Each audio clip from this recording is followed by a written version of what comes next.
Hello. Please hit like button and subscribe my channel. Also press bell icon for future video notifications. Thanks. Listening to the leaves. Adding bioinspired veins to foamed polymers. Vascular systems found in trees transport vital nutrients from root, to branch, to leaf. In a new study, researchers have developed a chemical process to mimic this arboreal architecture in foamed polymers, enabling directional fluid transport and adding structure throughout the material. Listening to the leaves. Adding bioinspired veins to foamed polymers. More you might like. Nanostructures get complex with electron equivalence. Complex crystals that mimic metals, including a structure for which there is no natural equivalent, can be achieved with a new approach to guiding nanoparticles.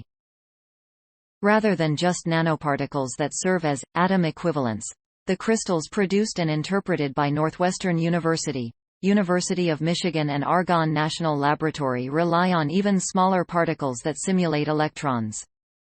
"We've learned something fundamental about the system for making new materials," said Northwestern's Chad Mirkin, the George B. Rathmann Professor of Chemistry in the Weinberg College of Arts and Sciences and a co-corresponding author of the paper in Nature Materials. This strategy for breaking symmetry rewrites the rules for material design and synthesis. Nanoparticles have the potential to enable new materials with properties that can be carefully designed, but one of the big challenges is making these materials self-assemble. Nanoparticles are too small and numerous to build brick by brick. Colloidal crystals are a family of self-assembled arrays made by nanoparticles, with potential applications in photonics. Crystals that can transform light may be engineered for everything from light sensors and lasers to communications and computing. Using large and small nanoparticles, where the smaller ones move around like electrons in a crystal of metal atoms, is a whole new approach to building complex colloidal crystal structures, said Sharon Glotzer, the Anthony C. Lembke Department Chair of Chemical Engineering at and a co-chorus. Mirkin's team created colloidal crystals by coating metal nanoparticles with DNA to make them stick to one another. The DNA strands are self-complementary, which means they bond to one another. By tuning parameters like the length of the DNA and how densely the nanoparticles are coated, the metal nanoparticles can be programmed to arrange themselves in specified ways. As a result, they are called programmable atom equivalents.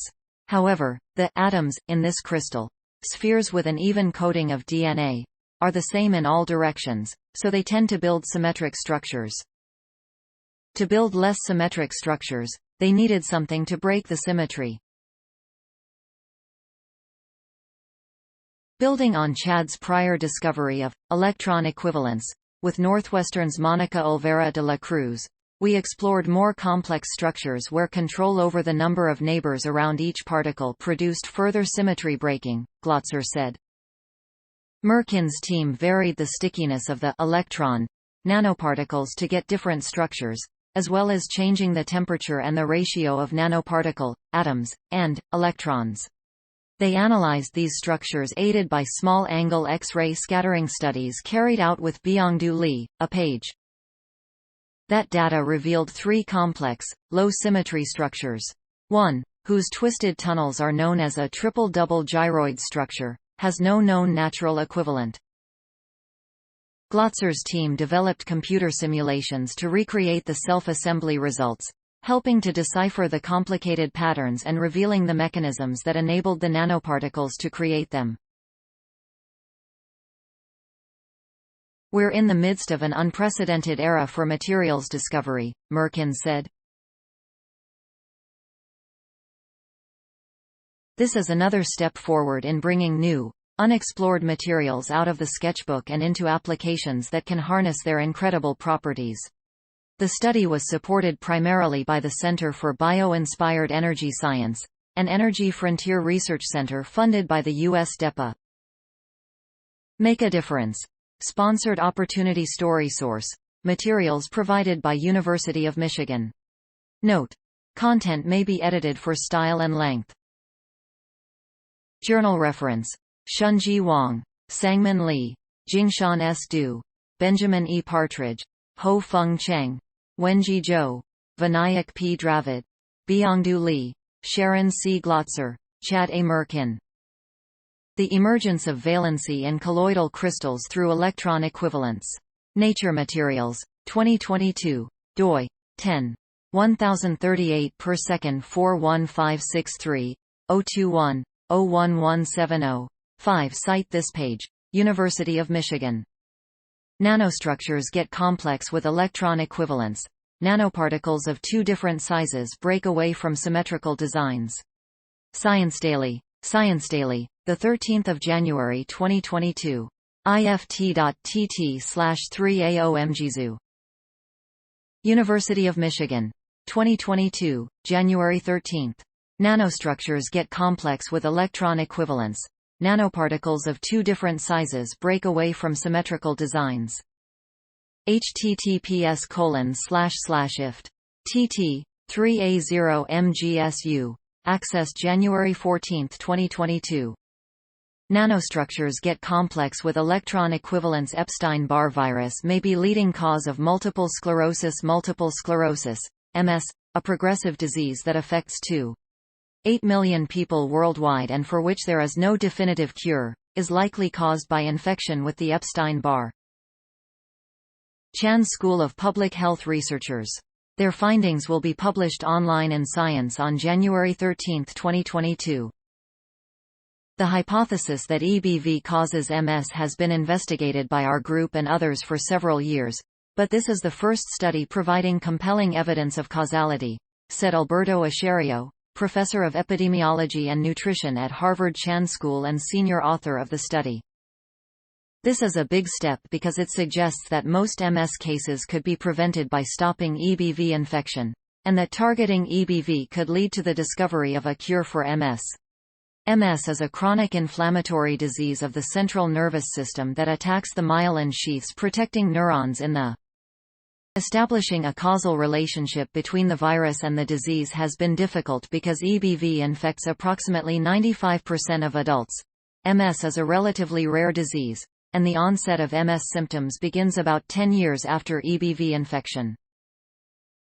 To determine the connection between EBV and MS, the researchers conducted a study among more than 10 million young adults on active duty in the U.S. military and identified 955 who were diagnosed with MS during their period of service. The team analyzed serum samples taken biennially by the military and determined the soldiers' EBV status at time of first sample and the relationship between EBV infection and MS onset during the period of active duty. In this cohort, the risk of MS increased 32-fold after infection with EBV but was unchanged after infection with other viruses. Serum levels of neurofilament light chain, a biomarker of the nerve degeneration typical in MS, increased only after EBV infection. The findings cannot be explained by any known risk factor for MS and suggest EBV as the leading cause of MS. Asherio says that the delay between EBV infection and the onset of MS may be partially due to the disease's symptoms being undetected during the earliest stages and partially due to the evolvin.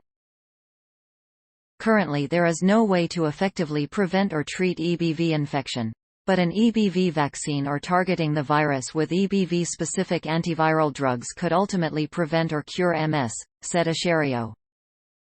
Other Harvard Chan School researchers who contributed to this study include Chetel Bjornovic, Mariana Cortez, Michael Mina, and Cassandra Munger. Funding for this study came the National Institute of Neurological Disorders and Stroke, National Institutes of Health, NSO 46635, NSO 42194, and NS 103891, the National Multiple Sclerosis Society, pp 191235234, the German Research Foundation, CO 2129/1-1, the National Institutes of Health, DP50. Special promotion. Explore the latest scientific research on sleep and dreams in this free online course from New Scientist. Sign up now. Academy. New Scientist.com Courses: Science of Sleep and Dreams. Story source: materials provided by Harvard-Th. Chan School of Public Health. Note: content may be edited for style and length. Journal reference: Chetel Bjornevik, Mariana Cortez, Brian C. Healy, Jens Kuhl, Michael J. Mina, Yume Leng, Stephen J. Elledge, David W. Niebuhr, Ann I. Schur, Cassandra L. Munger, Alberto Asherio. Longitudinal analysis reveals high prevalence of Epstein-Barr virus associated with multiple sclerosis. Science. 2022 doi. 10. 1126, Science. ABJ 8222. Cite this page. Harvard-Th. Chan School of Public Health. Epstein-Barr virus may be leading cause of multiple sclerosis. Science Daily, 13 January 2022. ift.tt/34 UPI7. Harvard-Th. Chan School of Public Health. 2022, January 13. Epstein-Barr virus may be leading cause of multiple sclerosis. Science Daily. Retrieved January 14, 2022 from ift.tt/34 UPI7. Harvard-Th. Chan School of Public Health. Epstein-Barr virus may be leading cause of multiple sclerosis. Science Daily. ift.tt/34 UPI7. Accessed January 14, 2022. Epstein-Barr virus may be leading cause of multiple sclerosis. Risky food finding strategy could be the key to human success. It's a cold and rainy Sunday afternoon. Would you rather be running after tasteless wild berries, or curled up on your couch with fuzzy socks and a good book? You might not have had that choice if our ancestors had not taken a big gamble with their food. A new study published in Science on December 24 shows that early human foragers and farmers adopted an inefficient high-risk, high-reward strategy to find food. They spent more energy in pursuit of food than their great ape cousins, but brought home much more calorie-rich meals that could be shared with the rest of their group. Hunting and gathering is risky and inefficient, but the rate of return is enormous, said study co-leader, Herman Poncer, an associate professor of evolutionary anthropology at Duke University. We can share our food, and because we got so many calories before noon, we can hang out around each other in this new space, a free time space. Humans spend a lot more energy than great apes. We have big brains that eat up a lot of calories. We live a long time. We can have long pregnancies that produce big babies, and these babies rely on adults for a long time. To find out how humans obtain this extra energy, a group of researchers led by Thomas Kraft, a postdoctoral researcher at the University of California Santa Barbara, and Poncer compared the energy budgets of wild gorillas, chimpanzees and orangutans with that of populations of Tanzanian hunter-gatherer.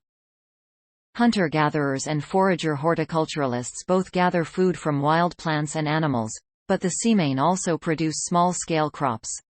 Energy budgets depend on how much food energy is absorbed, and how much time and energy are spent obtaining food.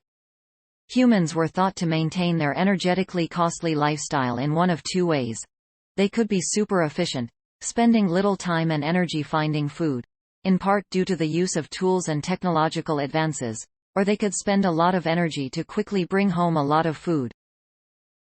The researchers found that hunter-gatherers and forager horticulturalists are inefficient, high-intensity foragers. Like a gas-guzzling pickup truck bringing home a ton of donuts, they spend a lot more energy obtaining food than great apes, but they do it faster and the food they obtain is high in calories.